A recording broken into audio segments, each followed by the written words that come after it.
This is We Have a Problem podcast. I'm Charles Hall, and this is my best friend, Diamond Hall. This podcast was designed, it was built to talk through leadership conversations and problem solving, life aspects, building for the betterment. If you could, if you would, hit like, hit subscribe, and to that end, and with your permission, let's begin and let's build.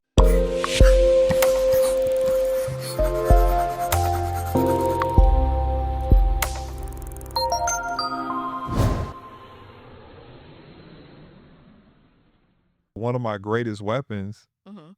was seasons of silence because I was able to gather strategy. Yeah. I was able to gather more information that helped me to come up with not a solution, but the right solution. Because you can come to the table with a solution that worked in another place, but if you don't have nuance, if you don't have insight, if you don't have all of the information, Mhm. you can apply something that works somewhere else that may not work where you're trying to implement it. Silence is a weapon. Absolutely. Silence is a weapon. Silence actually gives you time to quiet the internal talk. Wow. Yeah. While I'm sitting there and alarms are going off, I'm telling myself, get it together. That's the difference between suppress and subdue. When you suppress insecurities, because I have them, but I don't suppress them, I subdue them. When you suppress them, it's we're playing patty cake. Mm. But when I subdue them, I list the facts. I list the fruit. I list the functionality. I list what I can produce based on one, God being with me being his boy, and what he's helped me to do. I love that. So suppress is, we'll get to it. Mhm. Subdue is, we're going to do it. Feel the fear and do it anyway. And we're going to max out. With God's help, we will do mighty things. I love this. So it's a weapon. That's a weapon. So I love this. So you really just need to be confident in that w- you take time and you read the room, you read the space. It's not that you don't have anything to add. You're going to wait till the moment is right for you. And I think the important thing that you said was to make it about other people. Don't focus so much about yourself. Absolutely. Absolutely. So I think another cool aspect of having confidence in your silence is that it creates a reputation of authenticity and for people to trust you more. And the reason why is because you're just not going to fake it. You're almost, it's hard to read you in some aspects for some introverts, but they know that you're not just going to go with whatever the narrative is. You're not an actor per se in the situation or at work or on your team. You're going to be the person that tells the truth. So I've learned now I go from being uncomfortable and forcing myself to be more comfortable Mhm. in settings that I was nervous in before. Now I'm settled more so before I have something to say. But Okay. in between being settled and having something to say, you just have to be okay with you. Like you have to be okay with you. So in between being more settled Mhm. and having something to say, I have to be sure. Mm. Like the mic, SHURE, drop the H. I have to be sure. In Psalms 139, it says, you know me. As you go lower in the verses, it says, oh, I praise you. I am fearfully and wonderfully made. Mhm.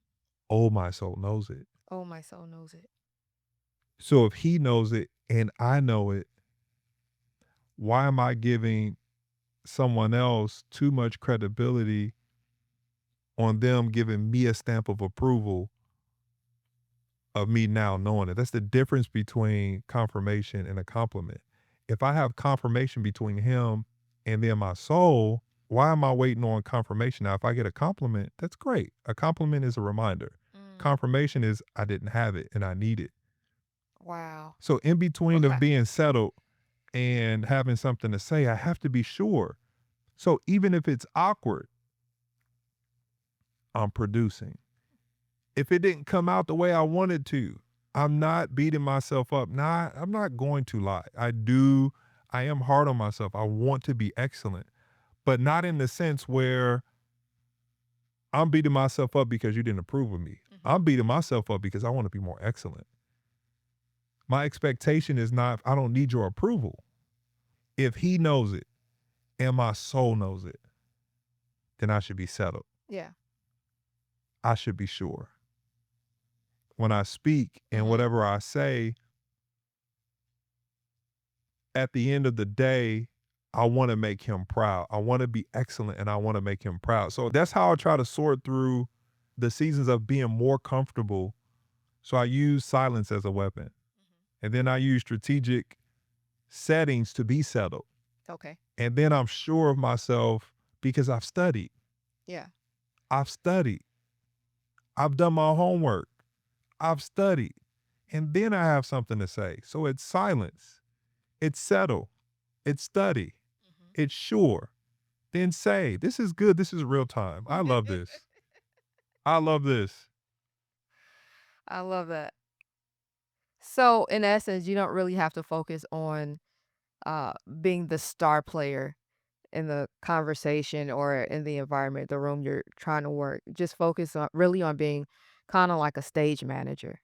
It's you're listening, you're taking in the information. You're already sure of what's on the inside of you, and you're just passing the ball per se. For me, I don't see it. And this is not oxymoronic, but I don't see it as being a stage manager. I see it as owning the stage.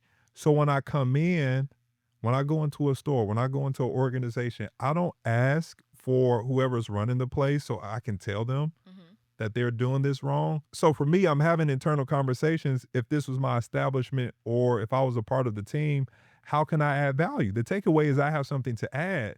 So I've developed this instinct not to be verbose and to run people over with outlandish ideas and to ingratiate myself to make people feel like they're not doing it right. No, I have a certain set of skills A particular set of skills. that I can implement based on my creativity, based on my wisdom, based on my insight. So when I walk in, I can manage the stage and own it at the same time. Mm. For me, I tell myself that I own this room, but I don't have to be dogmatic or demonstrative Mhm. because of seasons of being silent, I love this. being strategic, and studying what works for different environments. I love cars, but you have to drive a car on the road. Mhm. I've just learned to do speed limits. There are times I can do 30, and there are other times I can do 65. When I'm going into different situations or when I'm approached with different situations, Mhm. I've learned what is the speed limit? What are the regulations for this space? Like if I push it too far or go over, will I get, will I get pulled to the side? Will I get pulled over? That makes But at sense. the same time, I'm gonna own the road. Absolutely. That makes total I'm in sense. the driver's seat.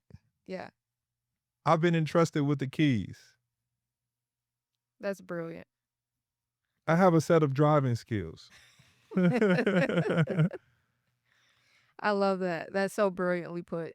I think another cool, attribute for someone who feels socially awkward or is dealing with social anxiety is that you usually create space for other people because you don't like the spotlight to be on yourself. It's really good. If you're introvert, you're usually shying away from the spotlight and you're looking for someone else to take that space. So what you may see as a deficiency as you just trying to back out of the spotlight, you should actually celebrate because as a leader, that's actually a very important quality to have is to create moments for other people to shine. And it's not that you don't own the room. It like you said, you're confident in what you have to offer, but you're also creating uh, a moment for other leaders on your team to develop strengths that they may not know that they have as well. That's really well said. I love the topic of leadership, and I believe I'm a leader. But the goal is not to be the best leader. If you function in social awkwardness and over time you just continue to practice Mhm. and get more comfortable and be more strategic, and have foresight, and you still are dealing with it and it's not your strength, then the goal is not to be the best leader. That's why granting opportunities for others, it's being the best lender. Like I'm lending you credibility. I'm lending you opportunity. I'm lending you borrowed authority. I'm lending you, which levels all of the workout more. It levels the load. It creates levity. So absolutely. Mm. Absolutely. And we should genuinely want other people to do better. Yes, absolutely. We should genuinely want other people to go from potential to purpose, to process and progress. That's a part of leading. It's not about being the best leader. If you have great leadership skills, great. Yeah, I really believe and I truly stand on silence is a weapon. Being intentional and finding more ways to be settled. Ultimately being sure of yourself Mhm.